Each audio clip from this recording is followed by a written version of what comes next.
And welcome. This is Tampa Home Talk, and I'm your host, Katrina Madewell. Welcome back. Sorry about the little popping there. Welcome back to another exciting edition of Tampa Home Talk. And our guest we have in studio today is no stranger to radio or TV. We have Mr. Brian Santos, known as the Wall Wizard. Yes, I am. Welcome back. And if you might have encountered him on a home show or somewhere where you've seen some of his demonstrations. He's done a lot of these wall magic workshops. We're going to talk about what some of these things are, as well as he's been on Good Morning America, The Today Show, HGTV, Smart Solutions, TLC, the Discovery Channel, and more. And more. Lots and more. We've had you on Tampa Home Talk before, have we not? Absolutely. I thought we did. Yeah. Okay. So welcome back. It's been a while. And for those of you watching at home, I want to show you some of the magic, because I'm an author, so I have a love for authors, but this is some of the really cool stuff that Brian has done over the years. And we were talking about the hair color changing as you age. Yeah, it the happens show. to all of us one way or another. But yeah, the whole book series, actually, I'm an author for Better Homes and Gardens. And so I've been writing since I was in my 20s. I started with Chevron, which did ortho books. And Now, what is that? What's an ortho book? Ortho books were really popular in the 70s and 80s. They were the first sort of home improvement books that came out, and they were in, at that time, sort of mom and pop hardware stores, Ace Hardware and so forth. And so on. It's a good place for them to be, for sure. Exactly. And this is just when the do-it-yourself craze was really starting to take over. And so that book alone, the first edition of that book went out and did almost 1 million copies. And because it was the first real sort of practical how-to. Which one of these books was that? That was actually the predecessor to the Secrets books. Okay. Yeah. So that's how I sort of got into doing more media and writing, which I've always wanted to do. I actually have 3 degrees. I have a teaching degree. That was my first thing. I used to teach trade and painting and faux finishing wallpapering in San Jose, California, which is where I grew up. I'm a 4th-generation painting wallpapering contractor. And then from there, I wanted to have my own painting wallpapering company. I met this lovely woman, and we fell in love, started our family, and we grew that business over almost 30 years to about $8.5 million with about 80 employees. That's amazing. Yeah, we ended up selling that business to the employees, and it still goes today as we speak. In California? In California. That's so great. I retired here to Florida and traveled the United States as the Wall Wizard for the last 25 years or more, and really love. Do you still paint, or do you consult more than the painting? Yeah, that's a great question, Katrina, because I'm actually, for the last 10 years, I've been in corporate. That's the first real job that I've had. I've always had my own business. Yeah. And I was still am the technical director and education director for Fresh Coat Painters, which is a franchise. We have 180 locations, and I personally train about 1,000 painters to be able to go out and really deliver professional quality and also be able to work in people's homes. Right now, last year, I've transferred to our commercial division, and right now we're doing about 750 Ross stores. We're doing McDonald's, Starbucks. We do all sorts of stuff. I was just on a webinar today, and we're going to be doing a lot of public storage facilities now. That's I think great. It's like 300 of them we're going to be doing. So when you're training painters, I'd love to know what's some of the things, especially around the home space. If you don't mind, let's just stay there, because I run in the residential lane. So absolutely. to make it relevant for Tampa Home Talk, I'd love to know, what are some of the tips that you're teaching your professional painters? These might be brand new people. When you're learning from a pro or an expert like yourself that's done it for years, and you're a 4th-generation painter, like you mentioned, what are some of the tips and the things you give people? What are some of the most important things that when you're talking to them, they're like, oh, wow, I didn't think about that? Yeah, I'd say probably it's the preparation, not the installation. A lot of people get hung up on the paint and the tools and everything else. And I could literally paint your house with a spatula if I had to. It's not that big a deal. But where the expertise and where I've seen most failures across the board in this industry as a professional and amateurs particularly, because that's my focus, doing the home and garden shows for 25 years or so. I used to do about 20 to 25 home and garden shows and have audiences of 400 or 500 people. And it's always about how do we get the room ready? What do we need to do? How do we do that? What products do you use? How do you do that properly? How do you get the best results? As you know, because you're in the industry, painting is the most transformative thing you can do. Oh, yes. Yes. Yeah. People often tell me when we go in, and sometimes the budget is so small to work with, but paint is usually one of the things that, 9 out of 10 times it's going to get recommended in a home because, like you say, the transformation, it comes across as clean and well cared for. Yep. You could have a host of other things that really are not. Like the homeowner can have a ton of deferred maintenance items that are terrible looking, but if it's got fresh paint and it looks good and it smells clean, and it does with paint, significantly impacts like what a buyer's willing to do. And I was looking through some of the notes in here, and the interesting thing, one of the things that you put on here was that buyers a lot of buyers don't have the money to go in and hire a professional painter, so they try and do that on their own. And I would say in this market that we're in obviously this market's changed a lot. I've done it for a long time, so this is the fourth downturn that I've seen in my career. And the interesting thing is a lot of the agents that are left selling properties in this market, they don't know how to sell properties in this market. Yes. It's like 95% of agents trying to sell homes right now do not know how to do it in this market. Yeah. And it's one of those things where like the last couple of years, the market sold the home for you. Yeah.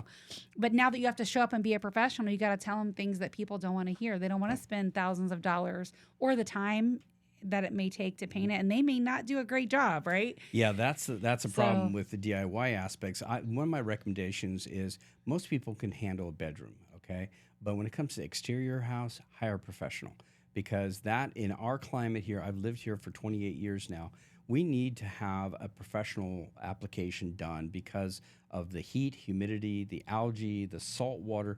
We are a very unique microcosm bio environment. Yeah, we are different. And one of the things that I always focus on is make sure we clean well, prep well, paint well. And those things are going to give you and get good paint. Don't get the cheap crap off the shelf, okay? Talk about that. Like, obviously you know the difference. Yeah. I can see the difference. But if it's someone and they're already cringing, spending the money on the paint, maybe they can't even afford to hire somebody, so they're trying to do it on their own. Right. What's the difference in the result they're going to get when they have the cheapo paint compared to the better quality you're talking great about? question. A little bit about background. Now, my second degree is in business administration. My third degree is in chemical engineering. Oh, and I was actually a quality control expert and scientist for Sherwin-Williams for many years out in San Francisco Bay Area, and then I transferred and work here. You're going to have to talk to me about the agreeable gray. I'm not trying to change gears on you, but I want to talk about that next. So. Yeah, but let's move on. No, but seriously, a part of that is paint is a very unique. It's one of the oldest things. The second oldest tool made by man was the paintbrush. I mean, it seriously was. And even before language, because we could write like the caves in l'Oise, France, and so forth. And so paints are really unique in the sense of they are they're art, but they're science at the same time. And so a lot of materials nowadays are extremely well designed and well thought out for the environment. The cheaper the paint, the worse the application. If you get good paints, like I'm going to throw a brand out, I like to use Duration by Sherwin-Williams on my house, inside and out. It's like Teflon, and you can wash it and so forth. It doesn't mold, mildew, or fade. It's great for bathrooms and kitchens, and it's scrubbable and washable. You're going to pay... What is that again? It's called Duration. Duration by Sherwin-Williams. It's extremely scrubbable, antibacterial. It doesn't mold, mildew, and it won't burnish. So it's great for bathrooms and kitchens or heavy traffic areas. They have a version for exteriors that have ultraviolet protectors. Think about where we live, okay? So there's such a difference. Huge. A lot of buyers are flocking towards new construction, Brian, because everything is updated. The homeowner's insurance costs are cheaper, and people are buying now based on affordability. And the builders are giving huge incentives in terms of rate buy downs, closing costs, and all that stuff. And so going back to the paint and tying that into it, I want an upgrade. They put the cheapest, most terrible paint. As a matter of fact, the house I bought that I'm in now is new. And I begged them, like, you're going to be paying someone to paint it anyway. Can I please just supply the paint? You won't even have to do it. Can I please just give you the paint? They won't do it. They would not let me do it. But they will not. Like, it's such a difference. Like, just the wear marks and all the things all that of those things happen. Yes. It's a lot. It's not only that, but the reason they do it. Let's not beat up the builders a little bit. They're trying to hit a margin. They're trying to hit an affordability index that has to go to the property.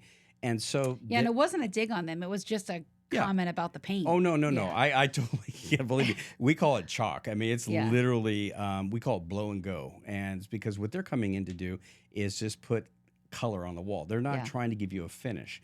A lot of the builders are going to white, and it hides the defects. Yes, it does. But on the other hand, if they're not using a good type of paint, the minute you touch it, you burnish it, and that whole characteristic of white goes away because it's now dirty. So you can't clean it. So people will go back and use cheap paint again to go over white, and where they've just spent a few dollars more, and maybe 30%, let's put it that way, you're going to get something that's going to wear and tear and last you 3 or 4 times as long, and you'll get tired of the color before the paint will wear out if you get good paint. Actually, most surfaces don't need to be painted, but every about 10 years. But there's a very unique study that was come out by Harvard about 8 years ago that people paint every 5 years, and it has to do with their lifestyle. You buy a house, what's the first thing you do? You paint. Gonna make it your own. You get pregnant, what are you going to do? Paint the baby's room. The baby's room, okay.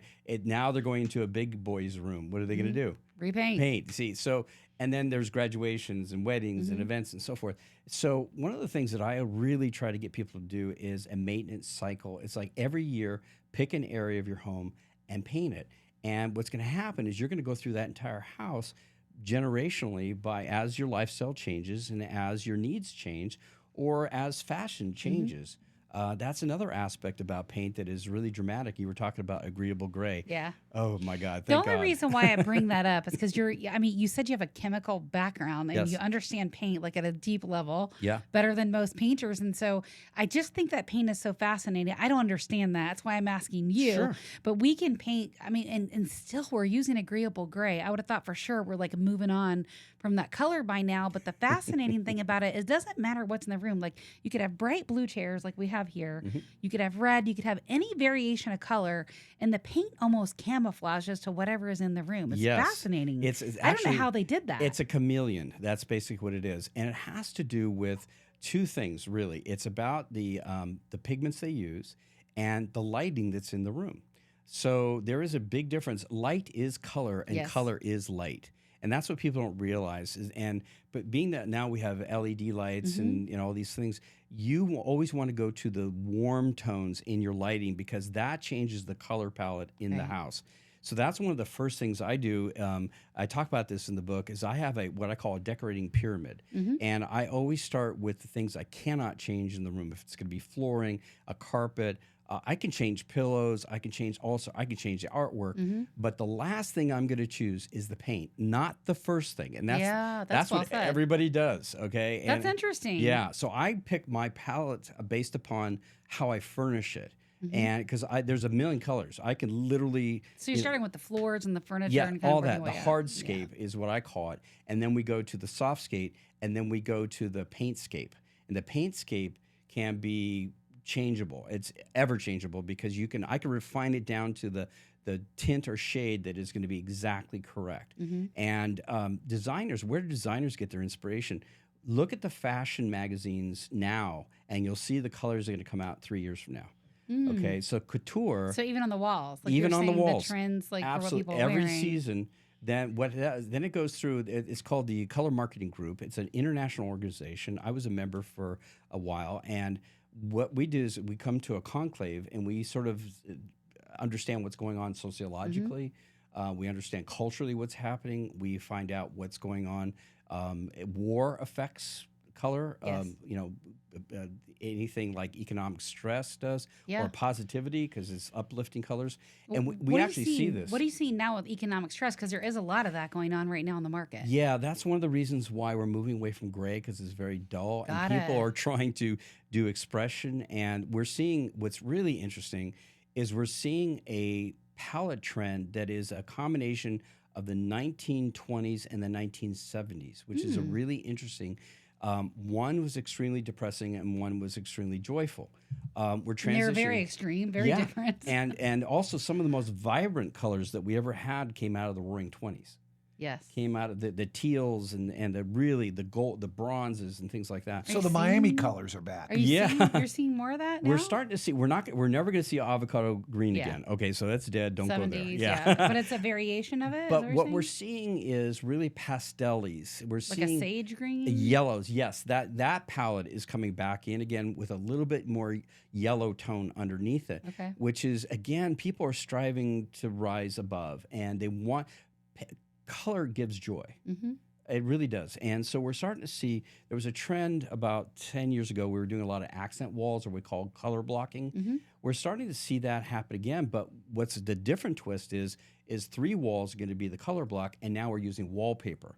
So wallpaper is coming back. So wallpaper coming back. That's what you're saying. It's huge. So they're doing one wall as an accent wall with a wallpaper. And it's funny you say this, and I have one wall in my house that has wallpaper that's accent. There you go. And I remember talking to my husband and my handyman when I had him put it up. I'm like, just do this. This is what we're doing. They're like, you're crazy. I can't believe you're putting wallpaper on the wall.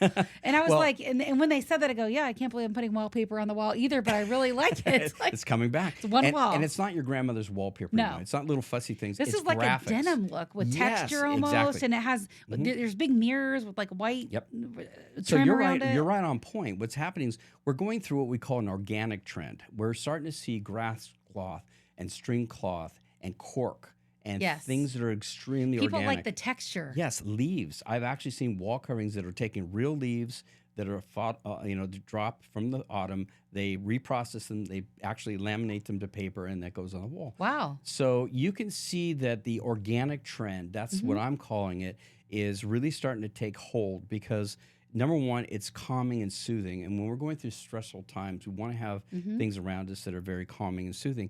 The other thing, too, is that it has a touch with our very technological lives now. We're always connected one way or another. We're trying to use our spaces as decompression. Yeah. And so the more that we can do that and put the damn phone down, okay, seriously, is enjoy the time you have here. And your house should be a reflection of who you are and the peace that you should have in your home. We deal with enough out there that we should have things that are soothing inside. I almost hear what you're saying, like when you're talking about some of these textures and palettes that are coming back, it sounds like the outside in, which home stagers say a lot when they bring in greenery and things like that, and it does that. It does. But in terms of paint and wallpaper and texture, literally what I'm hearing you say is you're bringing the outside in, even with cork. Yes, a lot of it. If you go to Haverty's, you go to any of these places now, you're going to see a lot of sisal and texture and burlap and things like that are coming back. Even leather and I hadn't seen it for years, since the 1980s, but we're seeing velveteens and velours come back. Like accents, like a chair. Like art, okay. like a chair. You're going to have a velveteen purple chair. Like this. Yeah, like this. Exactly. This is extremely on point. We just bought these and put these in here if you're watching. It's comfort. We guys should describe it for the podcast listeners that cannot see what we're talking about. Yeah, it's a Queen Anne rounded chair with tufted, and it has the nail points down the sides and so forth and so on. So there's a technical name for this. I can't remember what it's called. The rivets or whatever. Yeah, I can't remember. My brain's full of other but it's stuff. a blue suede, which is pretty crazy. Yeah. Like if someone would have said, you're going to buy new blue suede chairs for your studio. Yeah. And they're comfortable. But it looks great. And it's very inviting. And that's what you want, is this sense of peace and calm. And that's where we're starting to see those color trends go to. Now, as we come So when you were here last, were you here or were you at the station with us? Do you remember? At the station, You were at the station. Okay. So he didn't see it here before, Pat, when we it was like a bus terminal. Oh, okay, very good. No, it echoed like that a little bit. Well, We did more soundproofing in here, even though we have this, and so we had the studio height, which is good for live radio because it opens up the diaphragm. But the dynamics and the flow was totally different. We changed the chairs, we changed so much stuff, and that's important because you want to. We didn't have the mood lighting either. I can see it. Yeah, we had the overhead lighting, the back lighting. We changed quite a bit. But it's important because what you're trying to do is get the best out of your guests, right? I mean, this is a very shared experience, and what we're trying to do is make it's very comfortable, and it allows the ideas to flow and our creativity to flow and so forth. A home should be a sanctuary, right? Yes. I mean, that's what, as a realtor, you understand this. Think about it, this is the most expensive thing that you will ever invest in your life, and you should have peace in it, and it should be something that reflects the quality of your life, or change the quality of your life. And that's what I like. I like, because that's why I said paint is transformative. Yes. It truly is. But it should also be technical. It should be maintenance. It should be wear and tear. If you have kids, running through the house and dogs and pets, you want a scrubbable, washable material, like duration. Talk to us about transforming kitchen cabinets, where people have been painting the cabinets. Do you advise that? Is it easy, or what should you do if you want to do that? It is probably one of the most difficult things, Pat, actually to do. I don't recommend people do that on their own. I do not, absolutely not. And I have painted a professional painter. I have the amount of steps and preps that you have to do to get this to really adhere properly. I don't care if you bought $300 gallon paint. If you don't prepare the surface correctly, and alternatively, sometimes that's the only choice you have. The average, if you put in a new kitchen now, it is $22,000 to $30,000 on the low end. Exactly. Yes. I knew you were going to say that. Yeah, on the low end. And we can come in as professional painters, and we can paint anywhere from $5,000 to about $8,000. But most of the work, and people goes, well, it's a small area, blah blah blah. It is the most intensive work that we have to do. We're cleaning, we're sanding, we're filling, we're priming, we're painting. It's coat after coat to give you that durability. And the products we use are designed for that touch contact. The two most used areas in a home, bar none, bathrooms and kitchens. Yes, they have to endure. Yeah, they have to endure. And particularly kitchens, because that is our most intimate space. I know everybody thinks the bathroom is, but it's not. Well, and with the floor plans changing over the years, too, the kitchen has truly become the hub of the home. It's in the center of everything. It is the main stage. And so we want finishes that are durable, that are practical. I like in my home, I have silestone, okay? And we have huge counters, and we have and that's where everybody goes. I just had my family from Barcelona. My son lives there with his family, and they were with us a month. And that's where, 80% of the time, that's where we are. We're sitting at the chair, we're talking, we're watching mom cook. It's that kind of thing. So it's a gallery. It's almost a theater production at this point. And in the 1930s and through the 1960s, the kitchen was a separate space, and then you brought the meal. Like the galley kitchen. Yes, exactly. Now it's moved front and center. It's like when it's an entertainment piece of the home. Absolutely really is. And when I first started, when Home Depot came out, the paint department was way in the back. Now, if you notice when you walk in, it's right up front. Right up front. Yeah. And there's a reason Which is for smart. That. What's the reason? What's the psychological reason? Well, the psychological reason is this is the most accessible thing you can do. And it's the most transformative. Everything else supports it. And so painting is one of those things that really can and does tap into our soul as human beings, because it's something that we are a visual, tactile animal, basically. And that gives us this sense of wonder when we step into a space. Ever walked into a space and said, oh my God, this is beautiful. This is lovely, right? It's like a woman in a fine dress and a great coiffure. It's like, whoa, this is amazing. Well, the home should do that for you. When you walk in, it should be like a place of deconstruction and decompression. And the more that we sort of see those things happening, it easier, because here's the other thing. People don't have the skills anymore generationally. Fourth generation, right? So I was taught by my grandfather and father. Nowadays, everybody's on the damn iPods and they're on, all the electronics, Yeah. And it's like, you know what? Put that down and have the kids, even if they screwed up, have them help you paint their room. Yeah. And so they have that emotional connection to taking care of their homes. That's the thing that I've seen in probably the last 10 years. It's, to me, most disturbing, where there used to be pride of ownership. Yeah. And now it's just like it's a house. Yeah. It's just the house. And that again, that goes back to this whole thing we talked about. It's the most expensive investment you'll ever make. And not only is it your house, it's your home. And people are sort of not engaged in their home as much as they used to be because it's a lot of work. During COVID, they were, because they were all in lockdown. Yeah, so they were doing actually, home projects. In my company, that was our biggest years, to be honest with you, because people sat around staring at each other, going, "We got to paint. We got to paint." Yeah, and we get crazy. Let me ask you about the carcinogens in paint. Has that changed? It actually has. Wait, you're pivoting. I was going to say something. Wait before we go to carcinogens. Well, I'll go to this nowadays. The last 10 years has been a huge push to making certain that paints are more bio-friendly. And I mean that not only to us, but to the environment. The low and no VOCs, things like that. Okay, volatile organic compounds, VOCs. This is the outgases that come off and destroy the ozone layer, or that create like formaldehyde that is very toxic to us. So paints are becoming more bio-neutral. Now, you're going to spend more to do that. The technology to actually neutralize, because we don't use volatiles anymore. We don't use oil-based paints. We're using water-based acrylics, and these are liquid plastics. Basically, that's what it is. And that's one of the reasons, Pat, that's very important that we do the proper prep. Oil paints, you could slap it on anything, it would stick. But plastic paints have to have a good foundation. It's like building a house. You have to have good prep. You have to have good primers. You have to do all these things correctly. The whole house is only going to be as good as the footer. Thank you. Thank you very much. That's, again, tie back into the whole housing thing. But paint is the lipstick on the pig. Everybody thinks paint can fix everything. And actually, it's some of the most fussy things that we have to do to get it to look right. Because if you don't do that, then it's going to fail. And not only have you wasted your time, but also emotionally, it is very taxing to have to keep doing things over and over again. I'd rather do it one and done right than to come back every 2 years. Okay, so, pivot back, Katrina. Well, what I was going to say is a lot of times when somebody like me comes in to sell a home, there's stuff going on, right? Yeah. People are selling for a reason. So the energy is off already in the home when you come in.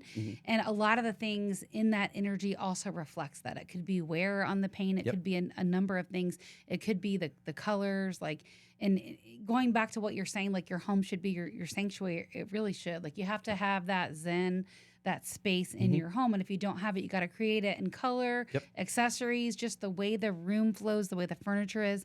All of those things can help give you those things. Correct. I'm sure you stage your homes.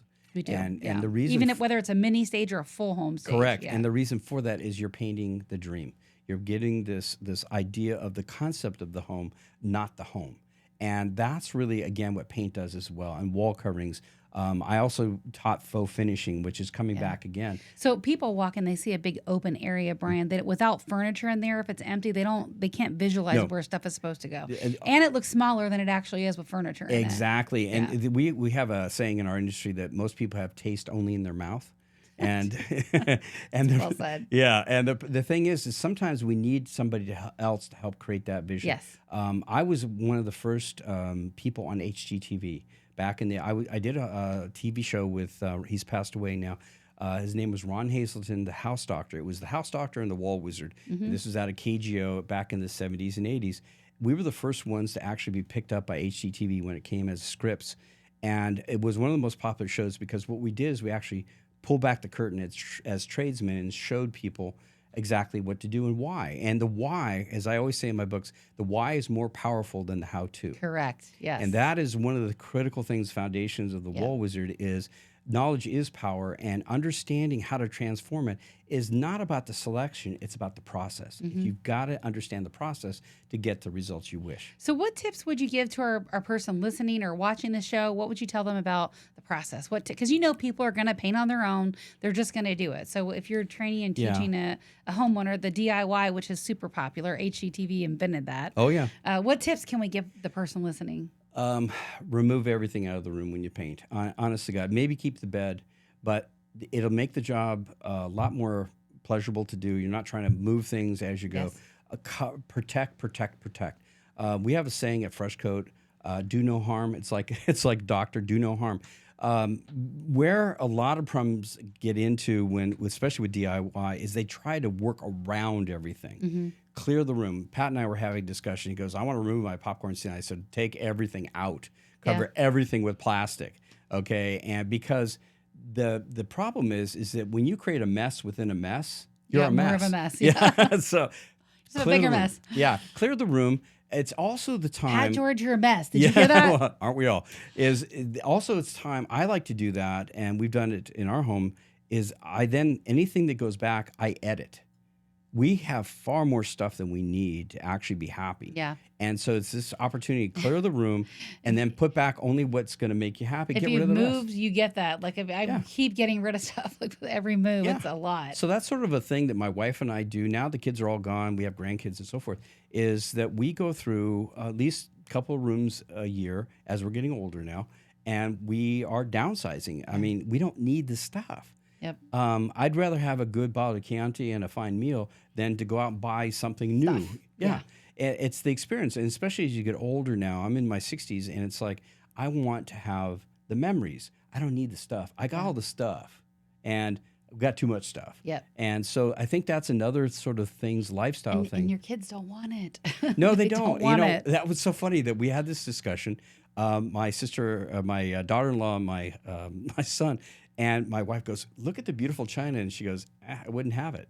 And it's a beautiful set of china. And she goes, doesn't have value anymore. It has really. no more because we don't pass those things. Mm-hmm. And so that's when we sort of got into this discussion, sitting around a couple of bottles of Chianti, and we got into, okay, what do you want from, when we pass?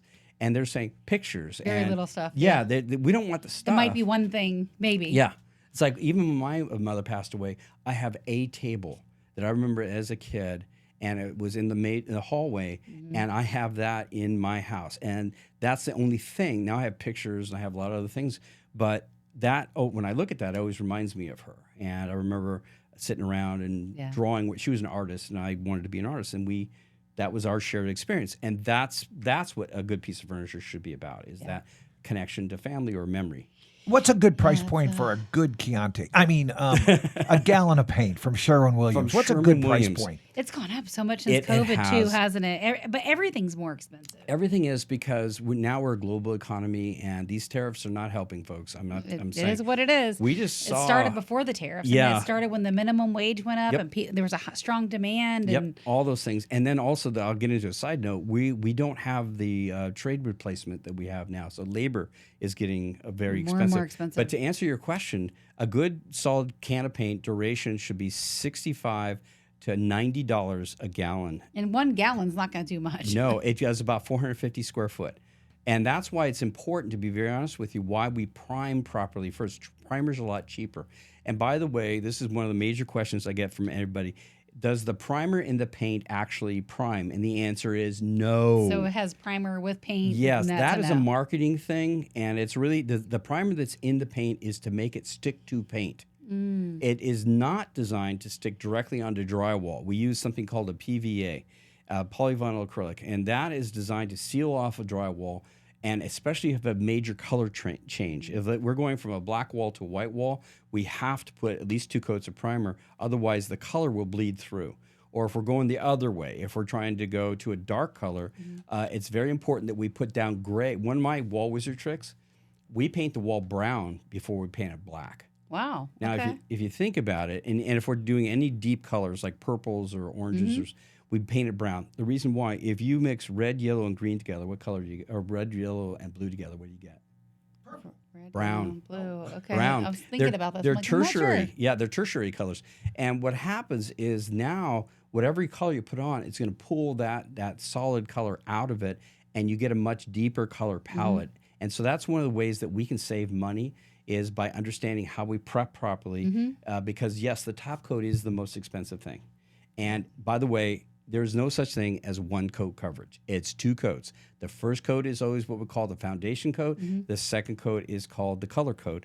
And that's a very important aspect of also measuring how much paint you need. You can't stretch paint. Don't water paint down. That's another mistake a lot. Look at it, she laughed. People really do that? Oh, God, they do. And they think, well, it's just liquid. You just do it. But it actually changes the chemical properties of paint. Sense. There are paints that sell. 1 coat is they sell it that way. Like you said, I know it's a they do. marketing thing, right? Yes. It truly is. And I've sat on Buy our major. paint. You only have to do it once. Well, that's it. I've sat on major marketing and panels and discussions about this stuff. It's a marketing thing. It's not the fact that paint is subpar, okay? It's just that they're positioning it wrong, and they end up actually breaking the credibility because you have to go and get another can of paint because you're going to have to do. There's no such thing as one coat coverage. It's just, I'm telling you, as a scientist, there's no way to do it. It just doesn't happen. So one of the trends I've noticed, and I'm curious what you think about this, if you guys have seen some where they get painted and how long you think it's going to stick around. And it was interesting you say it's a cross between like the 20s and the 70s, the whole color thing. Mm-hmm. I've noticed a lot. Well, first of all, the mismatched kitchen cabinets drives me nuts. Aside from, I think it's a trend that'll be out as fast as it came in. But one of the things I've saw that looks amazing, and I don't think I've ever been in a property the buyer didn't like it, where people were painting cabinets blue, kind of like the blue chairs that we're sitting in. It doesn't seem to be as trendy as some of the other stuff. What do you think about that? What we're seeing is it's sort of changing a bit. We're seeing now cabinets are going to tan. They were gray, okay, or white. Now we're seeing like a bamboo color, which is really pretty. And you can put pewter pools with it. You can put brass pools. You can do brass is coming back. That's a 1920s thing, believe it or not. We're seeing chromes coming back. That's a 1970 thing, if you sort of think about it, right? Yeah. So these are echoes of the past because we don't know what the future is. So we always look to the past. There's always bold people that will invent the future, but 90% of us want an echo of the past. They're doing a variation of something that's already existed. So we're seeing, which is really interesting, we're seeing a white trim still, sometimes black. I don't like that. I think it doesn't frame the room properly. So white moldings. We're seeing tan. We're taking whatever the tan is on the cabinets. We're going about a shade darker on the ceiling. So that lowers the ceiling down in the kitchen. And we're seeing blue, but the next big color is purple. On the walls, you think? No, on that island. Oh, wow. On the island. And the reason why is becomes what it does is it says this is special. It's like your chairs. Sounds like out of the 90s, purple. It's sort of, but it's not this like garish purple. It's a blue, deep, sensual. And the blue family. Yeah. And it's deep colors, almost a black purple. That's what we're starting to see really strong.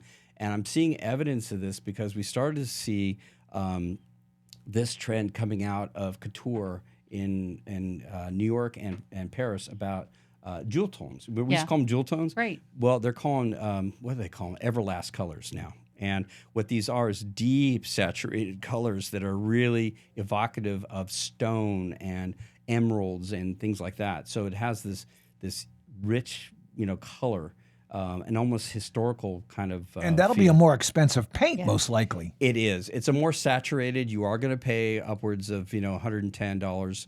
But the thing is that you're not going to use a lot of that paint. It's an accent. It's like an accent wall. So instead of going to accent walls now, we're starting to feature character of furniture or character of like the island. Yeah. And we're seeing that quite a bit. Now, is that the most practical way to really sell a house? No. To be honest with you, I would not recommend that because I think it's a little bold. It is. Probably not there yet. It's a very personal statement. It's something you do out. Don't do that to sell a house. Sell it, yeah. It's really foolish to do that. But what we want to do is make the space our own, and we can do simple things like the leaf wallpaper, or the grass cloth, or the purple, island, and those are easily rectified. But you're not changing the structure of the house. I always pay attention to how buyers react to things. So when we go through, that's why I mentioned the blue cabinets, because the last several I've been in that had it, I haven't had a buyer yet that's like, oh, I don't like that, even though they never thought about it or thought, oh yeah, I like or don't like the blue cabinets. But I like to watch their reactions and see what they say and what they do, and if they're like, oh, it's one of the things I hate, or I love it, or it's okay. What's interesting is it like anything, it'll go out of fashion. Right. And it's one of those prolonged things that's happened. It's like the little black dress. Yeah. It's always going to be timeless, but there is a time for everything, and it will shift. What's like a good white. curb? I feel like white. The white cabinets is kind of one of those timeless things, don't you think? It absolutely is. I think it is. It's a little white dress. Yeah. What is a good curb appeal for a house? Like, say, Katrina's going to take a new buyer up to a house. What would be a nice color? And I ask this because my wife always wants yellow. And if you do paint the house yellow, what would be your choice? But if you do, what would be a good color for the trim on a yellow house? It's interesting you say curb appeal too, Pat, before you jump into this, Brian, because there's times buyers won't even get out of the car if they don't like the curb appeal. Correct. And it's not just one color. I'm sure you're going to touch on this. Absolutely. So house is the backdrop to the greenery, basically. I mean, if you think about it, the most acceptable color across the board and the most curb appeal color is a tan, to be honest with you, on the body, and white trim. And then you can do black shutters or brown shutters, black door, red door, I like purple this. door. You could do red that. door, super inviting. Almost everyone loves a red door. There you go. It's just classic. And the color we're talking about is like wheat, a tan wheat. That's exactly what I was going to ask you next. When you say brown, it's not the brown of the 2000s. No. It's not that tan brown. It's a light. It's a light. color. It's a very light color. And Like darker than eggshell, but it's not really the National tan. Realtors Association just premiered this color as the most popular color to sell a house. And so it is a sort of a wheat color with either cream trim or bright white trim. By the way, in this area, I like to use semi-gloss on trim, flat paint on stucco or the siding, as long as you have a good quality paint that has an algicide, mildewcide, and it's basically ultraviolet protected. That is the best for maintenance. It's the best for curb appeal. I think it's like a beautiful woman, bling bling, right? You got to have a little bling bling. The architecture is the most expensive thing in a house. If you have fine moldings, if you have architecture, you want to celebrate that. And that's why the gloss is a little glossier, a little higher on the architecture. Well, the same thing exterior.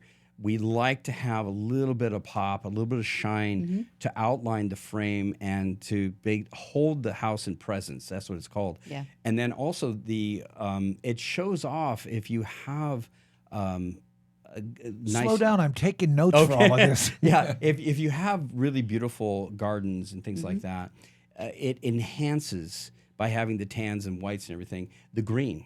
It's a juxtaposition.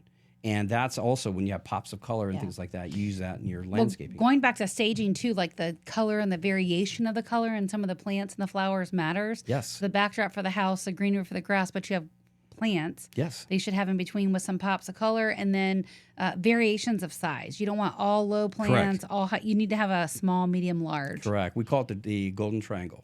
It's very important to have a tall, medium, and short, because it gives our eye some place to land on. And I talk about this in the books quite a bit. So it's not only a sort of a how-to, it's called Painting Secrets or Painting Wallpapering Secrets. You can get them at Amazon. And these books have been some of the best sustaining books in home improvement because what I really try to do is deconstruct it and give you the why. So part of that is understanding what is the difference between me as a professional and you as an amateur. And the only difference is knowledge, is I look at it from a different perspective because I have a framework on which I'm hanging on. So these books are really hours designed. and hours of experience and exactly. practice. But also communication is that I don't like educators that use a lot of high language because it alienates. We want to make sure it's very accessible and that it's usable. And that's part of what I tried to do in with the Wall Wizard as well as when I teach is to make this knowledge very accessible and that it's not couture, it's life. And you should live your life and you should have the knowledge to be able to do so. Well, the Wall Street Journal even is written in 8th grade grammar for a reason, right? And there's a really important thing because, and it as a scientist and as a writer, I had to learn that. I thought, everybody should know everything about everything. Yeah. It's like you need to know 3 things. You need to understand these 3 things, or you understand why one thing affects the other. And once you do, that's the why. It's relatable. Yeah, it's the why. The why is more powerful than the how-to. Because I'll now have a motivation. This is why I need to do this, and this is how I'm going to do it. So I found it so fascinating that you said some of the faux stuff is coming back in. Yeah. Again, this was like late 80s, or late 90s, early 2000s. Correct. The rag roll, the sponge painting, all of that stuff was super popular. Well, the reason why is because what started to happen was wallpaper was going out of fashion. This is back in the late 80s and 90s. When I said wallpaper, people cringe because they're thinking stripping wallpaper. If you say wallpaper now and you're below 45, you think screensaver. I didn't think about that. You don't even think wall coverings. But now now we have new generation, Xers, Ys, Alphas. They're starting to understand that they want a little texture in their life. They want these. So we're now seeing manufacturers peel and stick. Okay, they're taking the trade out of it, which is fine because it was a pain in the ass, and you had to have way too much expertise to really put wall covering up properly. Now, what they've tried to do is make it accessible, and they're using peel and stick. They're using so you don't have to paste it, you don't have to use the water tray, you don't have to. Yes, do those things. that was process. See, that's what I'm saying, and that's what turned our generation off. Is because it's like I hate wall. I just want everything stripped. I don't want it. If you say, wallpaper to my generation, they like, they cringe. But if you say it to a younger generation, they're like, my son, who's again Barcelona, and my other son who just bought in Orlando, they want wallpaper in their house. They said, Dad, can you come over and we want some. That's a cork was one of them they wanted, and they said because it's just they have a 1960s home, and that cork. Yeah, that mid-century modern is a perfect accessory. Perfect. Yeah. So cork and brass and chrome, believe it or not, we did some things in their house, and like all the neighbors are coming going like, oh my God, this is amazing. Yeah, like I won't tell you, my dad's a wall wizard. Yeah. Well, before we wrap this up, tell us again who you are. What I say this, but I don't mean this. Tell us what a normal day in your life now is, because I don't see any paint all over you. It's a grandbabes. He already told you. Yeah, to be honest with you, again. I'm more in the twilight of my career, and so most of my day working as the technical director and educator for Fresh Coat is fielding questions and really working with our owners and our customers to make sure that they're getting the best quality projects done for their home. So a lot of what I do is I write. I write a lot of articles now. I still write for Better Homes, for Do It Yourself magazine, so I do a lot there. But in the company itself, I do a lot of mentoring. When I was driving over here, I was on the phone with one of our guys who was having a technical problem. And to me, that's all my kids went off into other fields. And so my legacy is leaving this knowledge with this generation so that they can use it to better their life. And that's really my focus over the last 10 years. Well, can I ask what that technical question was? Sure. It might be appropriate.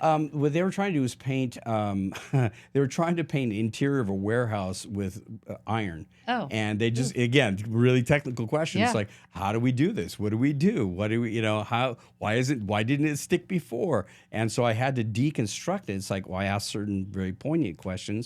And I said, well, there's the problem. So then we come up with the solution. Yeah. We call it the action plan. It's like, how do we correct or do it right so that it will last and you build quality? For Fresh Coat, we call it Fresh Coat Painters. Our slogan is painting done right. And I had offers to go work with other companies, and I love that because painting should be done right, painting done right. And so that's part of the way I train my people is that we either do it right or we don't do it, because your reputation is worth everything. The only thing you got in life here is your reputation. Yeah. Okay. And particularly with painters. Now, Sherwin-Williams is also, don't they have auto paint too? Yes. Actually, auto yes, paint? they do. As in automotive paint. Right. Yes. Oh. Automotive paint is. I know. I didn't know what he was saying. It's like, what do you mean auto paint? Like, it's going to put itself on the walls? Automatic paint. No, it's automotive. Hey, don't think he's making it funny, but I just went to a conference where I saw a robot painter. Oh yeah. And I'm not joking. That is coming. It is coming, and it's We're using here. AI, and it's using lithography, and it's using all sorts of stuff where they scan the wall, and literally I saw the machine. Paint. It has an articulating arm. It's sprayed, and then it cut in. It was like, oh, wow. Yeah. But again, you're talking a $200,000 piece of equipment, and you have to be able to program it to do it. It's not going to just do it. Well, and what I tell my team too is we're really embracing AI, and I think the value in this is if you're not using your brain and you're not thinking and applying the thinking skills, that's where people will get replaced, right? Yes. So if someone goes in and they're just painting on a wall compared to some of the technical stuff that you're answering, that's where the value is. Correct. Because AI and robots and things like that will replace people that can't think. They Correct. will. That's exactly so it. I think that's the big and even lesson in the trade, here. and that's part of the problem too right now. Why I sort of mentioned that before. I'm really good friends with the guys from This Old House and Mike Rowe. We've known each other because we used to tour together and so forth and so on. And we were at the National Hardware Show, and we were sitting down having a beer, and we were talking about this. It's like we need to get people more excited about getting back into the trades because number one, you don't need a 3-year, 4-year degree to make a good career. electricians make more money than doctors right now. Yeah, isn't that insane? It's crazy. And the reason why is because they are a trade that is necessary to live, okay? I mean, you need a doctor to live too, but the point being is they can do things other people can't do. Correct. That's it. And definitely should not do. We should really embrace as a society more blue collar work. We always think white collar, gray collar. But it does. Someone's got to fix the toilet. I'm sorry. Someone's got to put up a wall. Somebody's got to. And if nobody wants to fix the toilet, it's going to cost you more to fix the toilet. Correct. And then, like I said, generationally, we're not teaching our children how to do home improvement. I have very fond memories of my grandfather teaching me how to do something when I was 8 years old. Taught you everything. Yeah. And then the same thing with my dad, professional painter. It's like, okay, I know it's hot, and we're going to go out and paint this house. But I'm gonna pay you, okay, and you're gonna learn something. At 16, I bought my own car, cash, okay, and that gave me that work ethic that if I worked hard and I really connected to what I was doing emotionally, that the physical will come. Learn the value of a dollar early by doing that. Absolutely. Sure. It's so funny that you talk about the wallpaper and the texture, and I literally did not even think about it until Brian started describing it, and I was like, I did that in my house. The peel and stick wallpaper, ordered it from Wayfair, was like, I kind of had an idea in my head what I wanted, looked through a bunch, and as soon as I saw it, I'm like, boom, that's it. And I'll never forget, my husband was like, you're crazy. I can't believe you're putting wallpaper on our wall. See, I was like, it's only one wall, and we're going to put this artwork over it and these big mirrors with trim, so it's like just it's a background. Subtle. Yeah. That's and it. then I'm thinking about what you're saying about like the color of the floors, the color of the walls, the color, like I have gray cabinets, which I hate. I didn't like it, but that's what the builder put in there. It's these light gray sort of color floors and like almost a brown taupey terrible paint on the walls, you know? So without painting the entire house right away, which I knew we would do probably not long after we moved in, that accent wall gave it just a beautiful look. And the mirror that I put on both sides, it came from my old house. It was the big bathroom wall mirror. And when you get ready to take that wallpaper off, Brian has a good book on that. Yes, how to remove it.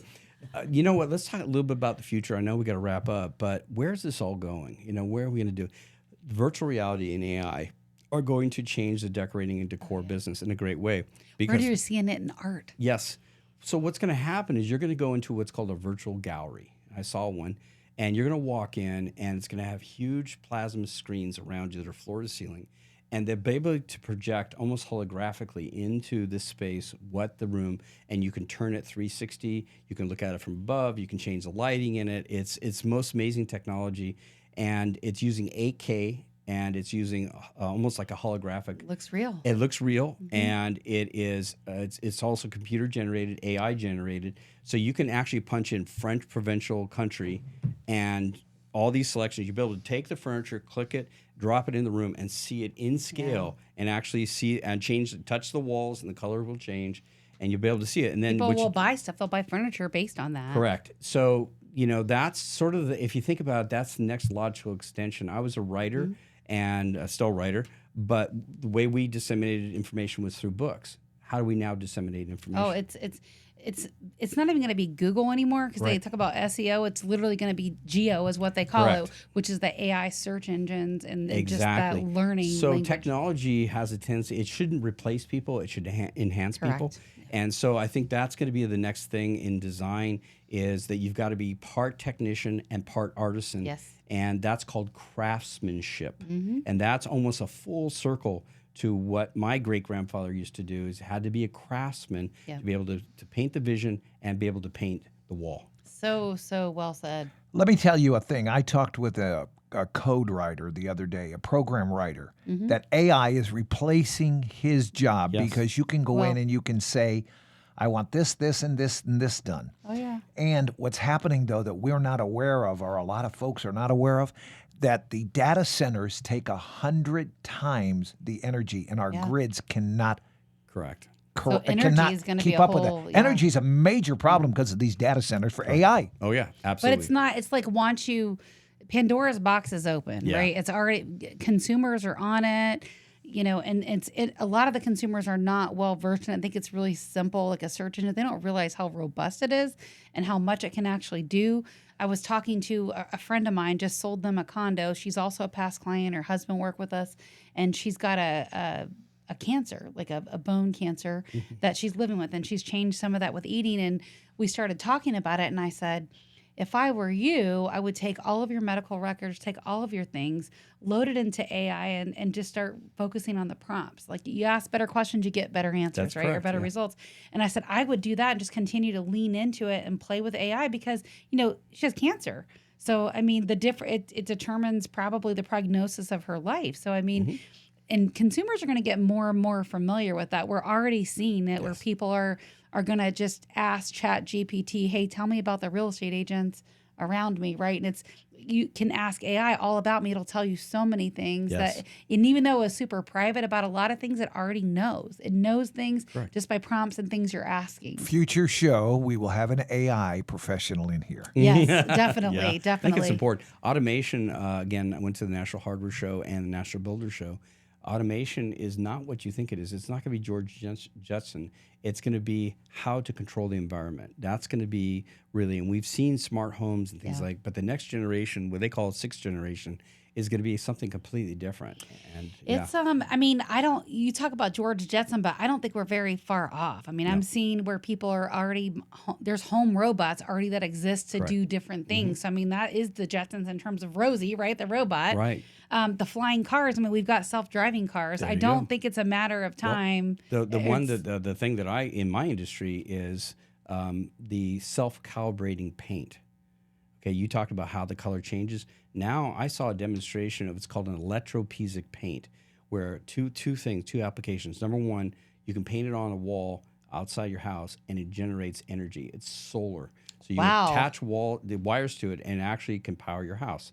So that's one aspect. Another aspect of it is that you can actually use a dial and a pad, and you could actually chromatically change the color on the wall, this special paint. And so that is the technology we're talking about. It's like, again, it reminded me of George Jetson, where they came over and they had a pad, they touched it, and the wall changed color. Yes. Well, that's going to happen. That is exactly where we're at. I'm thinking about this, and my great grandmother was born in 1899, right? I was born in the 70s, 1899. Yep. She died when I was in high school. So I think about that. I think about like the turn of the century. She saw automobiles be created. They went from horse and buggy to automobiles. At 99, and she was born in 1898. So I'm thinking about this, like their generation, how much they saw things change, and as they age, just how different the world was. Yeah. And that's where we are now. Like my daughter was born in 2000. Yes. Right? So she's going to be one of those generations, just like my grandmother, where when she grew up, they didn't have cell phones. And she saw that. And then she saw where kids got cell phones. And then it happened so fast. And all this changes with technology.